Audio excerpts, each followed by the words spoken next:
Archaeologists have found in Pompeii a treasure chamber full of a magician's mystical relics. Pompeii city was buried thousands of years ago by a volcanic eruption due to Mount Vesuvius, and since then, Pompeii has become a popular archaeological site. Recently, a massive discovery in Pompeii shocked archaeologists. The discovery uncovered the mysterious life of Pompeii citizens, and the finds defined a ritualistic life in the city. It is said that the treasure chamber was full of mystical relics of a magician, and that might be one of the spectacular things discovered. So let's dive into today's video to know what archaeologists have found in Pompeii that is incredibly defining the ancient history of Pompeii. So, here we begin. Archaeologists have recently discovered some incredible treasures buried in Pompeii. That includes a long-lost fresco, a fast food joint, and buried remains of a horse. But the latest discovery is all above them, as it is about the Sorcerers Treasure trove that includes items like skull charms, gems, bones, etc. They are suspected to be used in rituals, surprising for the finders. As per the Italian news outlet ANSA, the archaeologists discovered multiple artifacts inside a decomposed solid wooden box, which left some bronze hinges behind, and is preserved in the volcanic plume. Further, the house where the box was found was excavated, which led to the discovery of 10 bodies, including children and women. The director of Pompeii's archaeological park, Massimo Ossana, said there are various good charms next to other objects attributed to the power of crushing bad luck. He also said that he believes it is possible the trinkets that belong to a female slave or servant, as opposed to the house owner, may have been used for multiple rituals like seduction or infertility. The archaeologist said they could have been necklaces worn during rituals, and inside the box, there were numerous gems like ceramics, amber, crystals, etc.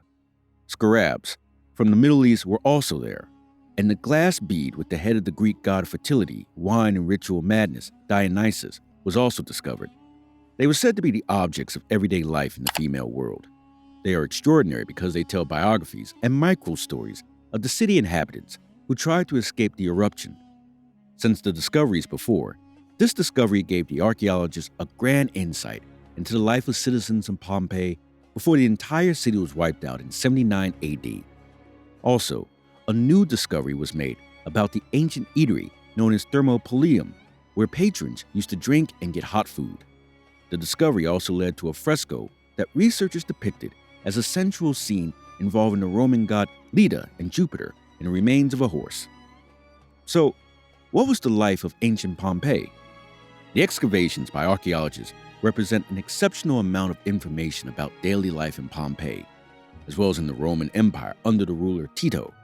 The daily routine of ancient people was different from what our grandparents had, and life was made of simple actions, far from the stressful life. Therefore, we are giving you a glimpse of a different time of the day and what they used to do. Or prima diurna. There was no electricity at the time, and people used to live as per the rhythms of the sun.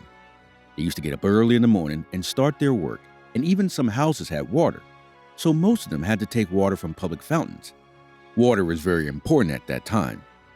Romans went to thermal baths to wash and for their personal use, and for breakfast, they ate cheese with bread or any vegetable if left. Orsa secunda. At the time, everyone was at work, from slaves to noble merchants. Shops were open, farmers were in the fields, and markets were ready. Oracuata. This hour was when streets were crowded, sellers sold, citizens brought what they needed, and the markets were full of life. Also, people used to discuss the problems in the town while walking to their homes. Or septia. At this hour, people used to relax. Sometimes, rich noblemen offered the town an exhibition of gladiators, so people went to the amphitheater. This was a violent show. At that time, people considered gladiators in their performances like today's football matches. People used to fight for their team, which sometimes led to death. This moment was also perfect for a break made of cake, bread, fruits, and fish. Or octava. This was the time for thermal baths, and they were cheap. This was the ideal way to allow people to wash while relaxing and having fun with water. However, the average life expectancy during the Roman age was 35, and Romans could not know that hygiene was essential for human health. Today, we don't know why they passed from hot to cold water, but thermal baths don't have to be considered modern beauty farms. Instead, they were places for politics and business, and people exercised in their facilities. Or decima. This was a time before sunset when Romans had dinner eating eggs and olives, and, if they could afford it, some cakes, fish, and meat. They didn't have many possibilities for entertainment, and the streets were not safer, so they used to sleep early. How did they enjoy themselves? First is the entertainment. Public amusement was one of the prominent delights for Pompeii citizens, including ancient entertainment like animal hunting, gladiator fights, rituals, and executions. The Grand Amphitheater was the primary entertainment venue that held various public events. The amphitheater was built around 80 BC, making it the oldest known of its kind in the Roman Empire. The contest Pompeians enjoyed was ultra-violent. Spectacles used to last 2 or 3 days, and they were well attended and highly publicized by citizens of Pompeii and neighboring towns. Theatrical performances were another form of popular entertainment, and the theater was the oldest one. Built in the 2nd century BC in Greek style, it was then enlarged and modernized in the Augustan period to make it the Roman theater. Again, rustic farces and comedies were performed, with some mythological scenes and reenactments. The second was the bathhouse, where people used to mingle, gossip, and relax with their friends or neighbors.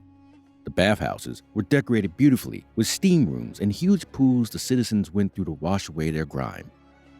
Next comes feasts, where some people eat on the streets, where fancy feasts take place.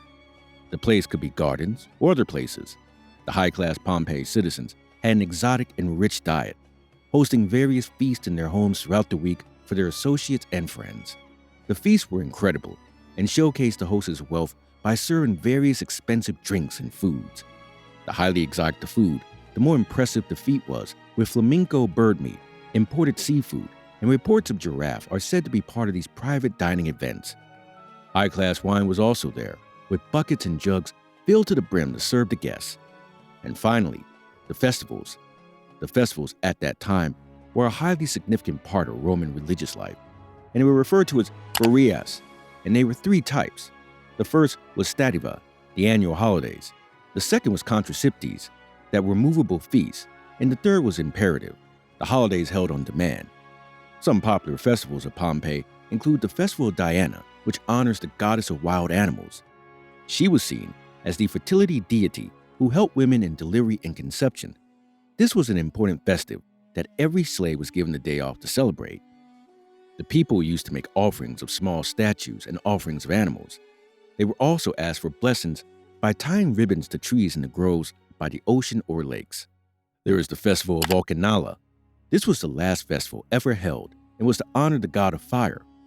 Vulcan was the god of fire, and the festival was celebrated with massive shrines and bonfires displayed throughout the city. In addition, the festival had various games, live fish, and small animals thrown into the fires as a sacrificial offering to Vulcan, the fire god. High fashion and heavenly ornament style say that Pompeii was the hub of travel and trade, and the wealthiest residents were knowledgeable about the latest fashion as well as beauty trends from Rome. Brothels were one way of entertainment. In the ancient period, prostitution was legal and socially permitted, and was the standard activity for Roman men to visit these brothels to enjoy. The city had no stigma, as brothels were like normal shops with services. The venues were intimate and dark, with small rooms covered with beautiful curtains, flickering candles, and a sensual atmosphere. This unique discovery in the life of ancient Pompeii citizens shocked the archaeologists. Share your views in the comments below.